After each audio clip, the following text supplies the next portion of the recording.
नमस्कार, मी राहुल कुलकर्णी. मुळात महार वतन कायदा त्याचं पूर्ण उल्लंघन तर झालं आहे, ते महाराष्ट्र कालपासून बघतोच आहे. आता हे दुरुस्त कसं करता येईल ते वकील साहेबाकडे त्याचं उत्तर आहे. याच्यामध्ये जे महाराष्ट्र दुरुस्त करण्याची सध्याच्या कायद्यामध्ये तरतूदच नाही. महाराष्ट्र शासनाचं 7 ऑक्टोबर 2021 हे परिपत्रक आहे. परिपत्रक काय ते? हे परिपत्रक आहे महाराष्ट्र शासनाचं. त्यातले त्यावेळेचे तत्कालीन सहसचिव श्रीराम यादव साहेब, सहसचिव महाराष्ट्र शासन यांचं महसूल खात्याचं हे परिपत्रक आहे. त्याच्यामध्ये भूतपूर्व इनाम क्रमांक 6 महार वतन जमिनीचे सक्षम अधिकारी एक एक टप्प्याटप्प्याने जो याचा अर्थ असा की आधी हा जो व्यवहार झाला, ही जी जमीन मागं आहे तो भूतपूर्व व्यवहार आहे, कारण आता पार्थ पवारांनी घेतलाय ना. नाही, भूतपूर्व नाही, भूतपूर्व म्हणजे 6 महार वतन जमिनीचा आहे. हो ना.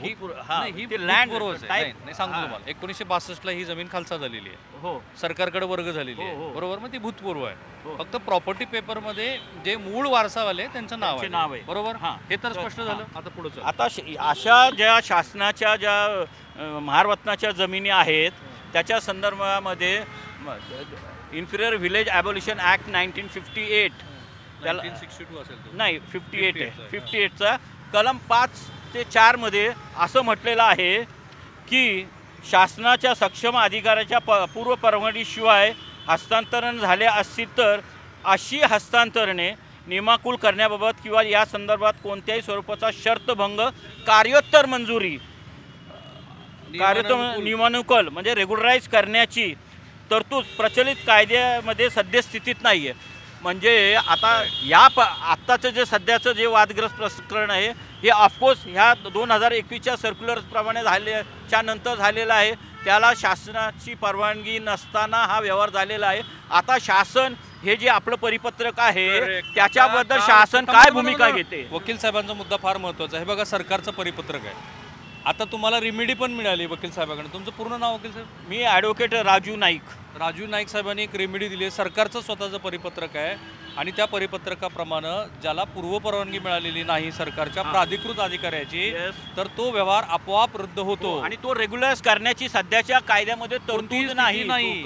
त्यामुळे ऑटोमॅटिक हा जो सध्याचा वादग्रस्त दस्त आहे तो आपोआप रद्द होत नाही. कायद्यामध्ये त्याच्यामध्ये आता IGR तरतूद होते की असे जे बेकायदेशीर दस्तर नोंद झालेले असतील, आज घडीला वेळ नाही पण ती काय आता तरतूद केलेली, प्रोव्हिजन केलेली आहे त्या अधिवेशनामध्ये. शासनाने त्याला मान्यता देते की त्याच्यासाठी आता जर महारवतनाच्या जमिनीचा खरेदी खत जर बेकायदेशीर झाले असेल तर ते रद्द करण्यासाठी मला न्यायालयाकडे जावं लागतं. त्याच्यासाठी वतनदाराला 3 लाख रुपयाची स्टॅम्प ड्युटी भरावी लागते.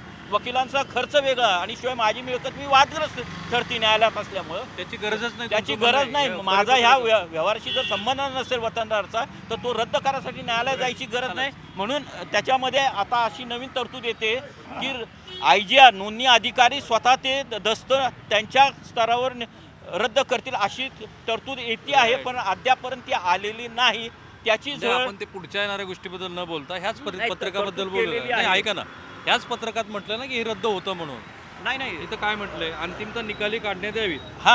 तर जर अशी प्रकरणं जर झालेली असतील, परवानगी घेतली नसेल ते अशी प्रकारची नोंद करू नये. ह्या दस्तानुसार आता जो काय वादग्रस्त दस्त झालेला आहे ह्याचा फेरफार होऊ नये, त्याची रेव्हेन्यू महसूल रेकॉर्डला नोंद होऊ नये असे. आणि या संदर्भात मी आणखी एक आपल्याला परिपत्रक दाखवलं की कलेक्टर साहेबांनी अशा जमिनीचा पॉवर ऑफ अटर्नीचा जो विषय आहे त्याच्यामध्ये तत्कालीन कलेक्टर साहेबांनी पॉवर ऑफ अटर्नीच्या संदर्भात जिल्हा सरकारी वकिलांचं ओपिनियन मागितलेलं होतं. 28 जानेवारी 2009ला तत्कालीन DGP SY देशमुख साहेब, सदानंद देशमुख साहेब, खूप प्रख्यात तज्ज्ञ DGP होती. त्यांच्यामध्ये असं म्हटलेलं आहे त्यांनी कुलमुखत्यार पत्राचा वापर कसा करावा किंवा काय, तर कुलमुखत्यार पत्राच्या आधारे तिरायत व्यक्तीशी व्यवहार करण्याचा मूळ कुलमुखत्यारधारकास अधिकार नाही असं DGP साहेबांचं ओपिनियन आहे. दोन्ही पत्र तुमच्या समोर आहेत. सरकारला रेमेडी मिळाली आहे. कलेक्टर साहेबांची ड्युटी आहे या त्यांना कशाला. महाराष्ट्र राज्याच्या मुख्यमंत्र्यांना दोन्ही पत्र मिळाली ना. एक तर जो पॉवर ऑफ अटर्नी आहे ती अशा व्यवहारासाठी वापरता येत नाही. हे पुणे जिल्हाधिकाऱ्यांचंच पत्र हा, आहे, SY right? देशमुख, आणि सदानंद दुसरं देशमुख जो साहेब. व्यवहार आधी झालेला होता आणि त्याच्यामध्ये जर कायदेशीर प्राधिकृत अधिकाऱ्याकडनं परवानगी घेतली नसेल, Yes. सरकारचंच पत्रक आहे की तो व्यवहार कॅन्सल होतो. 7-10-21. त्यामुळं महाराष्ट्र राज्याच्या मुख्यमंत्र्यांसाठी ही दोन्ही पत्र महत्त्वाचे आहेत. यांनी मार्गही सांगितलाय तात्काळ आज संध्याकाळपर्यंत हा शासनाने व्यवहार आता सामाजिक न्याय आज देण्यासाठी- संध्याकाळपर्यंत हा व्यवहार रद्द होऊ शकतो जर या दोनच पत्राचा त्यांनी आधार घेतला. शासनाने सामाजिक कॅमेरामन न्यायाची निकेतन माळेसह मी साथ राहुल कुलकर्णी, NDTV मराठी, पुणे.